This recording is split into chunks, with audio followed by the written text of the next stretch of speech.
সংখ্যক কিংবা কত শতাংশ নাগরিকরা তাদের ভোটাধিকার এই আসন থেকে প্রয়োগ করেছেন কিংবা কতটি কেন্দ্রে কত কে এগিয়ে আছে, এই ধরনের ফলাফলগুলো আমরা কিন্তু এখনো পর্যন্ত জানতে পারিনি। আমি শাহজাহানপুর ঢাকা ৮ আসনের একটি কেন্দ্রে রয়েছি এবং ঢাকা ৮ আসনের সবগুলো কেন্দ্রের ফলাফল,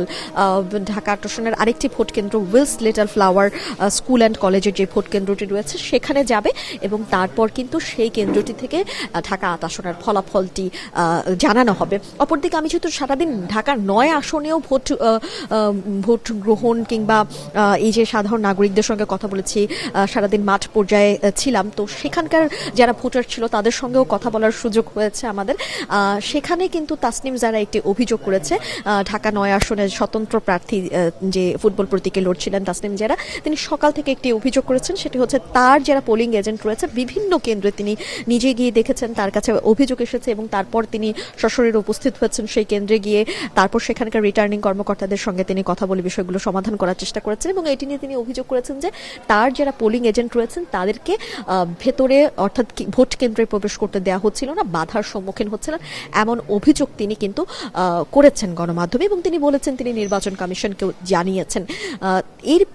এই যে এই বিষয়টি তিনি শেষ যখন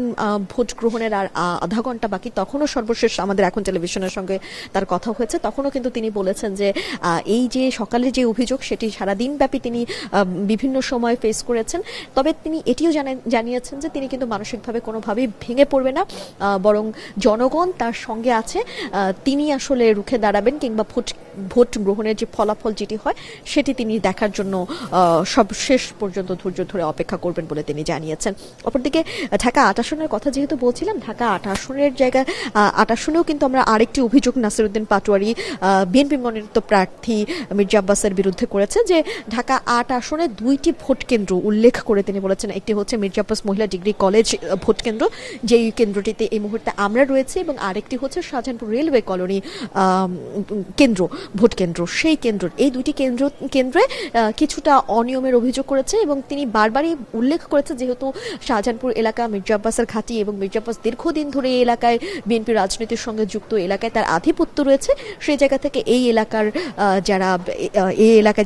এই ভোটের সঙ্গে ভোট গ্রহণের সঙ্গে যুক্ত রয়েছেন তাদেরকে তিনি দলে নিয়ে এই ভোট কারচুপি বা ভোট ডাকাতি তিনি করছেন বলে নাসিরউদ্দিন পাটোয়ারি কিন্তু অভিযোগ করেছেন মির্জা আব্বাসের বিরুদ্ধে। আবার এরই পরিপ্রেক্ষিতে মির্জা আব্বাস কিন্তু বলেছেন যে তিনি দীর্ঘদিন ধরে এই আসন থেকেই তিনি রাজনীতি করেছেন, বিএনপির রাজনীতির সঙ্গে যুক্ত, তিনি 4-5 বার সংসদ নির্বাচনে অংশগ্রহণ করেছেন, এরকম অভিযোগ তার বিরুদ্ধে কেউ করেনি। তবে আমরা আসলে এই দুটি কেন্দ্র ভালোভাবে পর্যবেক্ষণ করে দেখেছি, কিছু জায়গায় কিন্তু এই যে অভিযোগ সেই অভিযোগগুলোর সত্যতা মিলেছে এবং ভোট গণনার সময় বেশ কয়েকবার কিন্তু গণমাধ্যম কর্মীদের বাধা দেওয়া হচ্ছিল যেন কেউ কোনোভাবে ভেতরে ঢুকতে না পারে, ভেতরে প্রবেশ করতে না পারে। আবার অন্যদিকে দেখা গিয়েছে যে যখন ভোট গ্রহণ চলছিল তখনও দেখা যাচ্ছিল অতিরিক্তভাবে ব্যালটে সিল মেরে রাখছিল। এই ধরনের সবগুলো কেন্দ্রে না হলেও এই যে দুটি ভোট কেন্দ্রের কথা বলা হচ্ছে সেই ভোট কেন্দ্রের কয়েকটি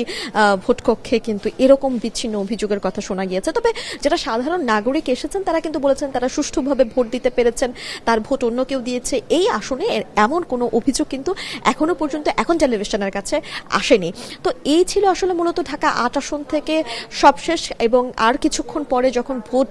অন্যান্য আসনের ভোট গণনা বা ভোট ফলাফলগুলো গণনা শেষ হওয়ার পর যখন ভোটের ফলাফলগুলো জানানো হবে তখন কিন্তু আমরা আসলে জানতে পারবো। এবারে আমরা চলে যাচ্ছি আমাদের সহকর্মী ফরহাদ বিন নূরের কাছে, তিনি আছেন আজিমপুর ভোট কেন্দ্রে, তার কাছ থেকে জানতে চাই সেখানকার সবশেষ।